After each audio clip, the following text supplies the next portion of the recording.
You'll recall the issue of bonuses at the Bermuda Tourism Authority, the BTA, at the top of news headlines last month after the taxpayer-funded organization released figures showing that everyone from its customer service representative to its top management received bonus payments of between $1,000 and $88,000. This as news came to light that visitor arrivals for the second quarter of this year continued to decline, and the lowest air arrival figures in 48 years being recorded last year.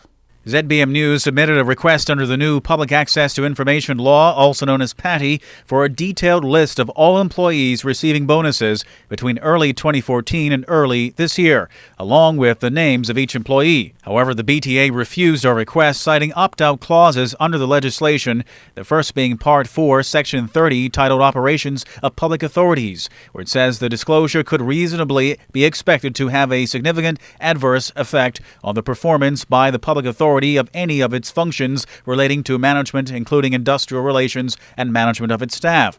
The BTA also invoking Part 4, Section 25 of PATI, titled Commercial Information, where it states the disclosure of which would prejudice or could reasonably be expected to prejudice the conduct or outcome of contractual or other negotiations or any person to whom the information relates. BTA Chairman David Dodwell also refused to release the names and exact bonus amounts after we sent a request for an internal appeal. The BTA instead only comfortable with releasing a list last month in which employees were not named, but their positions and range of bonuses were published. ZBM News had unsuccessfully appealed to Mr. Dodwell that the full list of names and exact bonuses should have been released without fear of a significant adverse impact on the BTA and fear of prejudicing employee contracts, as they cite, because the BTA had already published the exact salary and incentive bonus for CEO Bill Hanbury, who was paid $295,000 last year, plus an $88,000 incentive bonus, plus $75,000 in housing allowance. But Mr. Dodwell pointing out that it was Mr. Hanbury who made the decision to publicize his compensation information and not the BTA.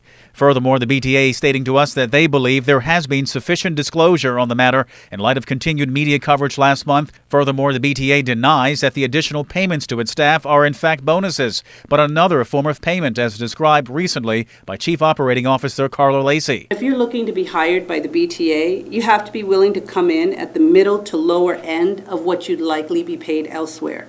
You'll have to meet specific performance objectives in order to bring your pay up to what your peers may make.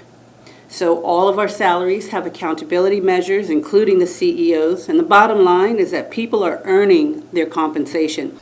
Asked by the Royal Gazette last month about his compensation, CEO Bill Hanbury responded that because he is a U.S. citizen, his compensation is comparable to that of a Bermuda permanent secretary after deductions. As for those who continued to express concern about his compensation, he is quoted as saying that they should stop complaining about it. Tari Trott reporting for ZBM News 9.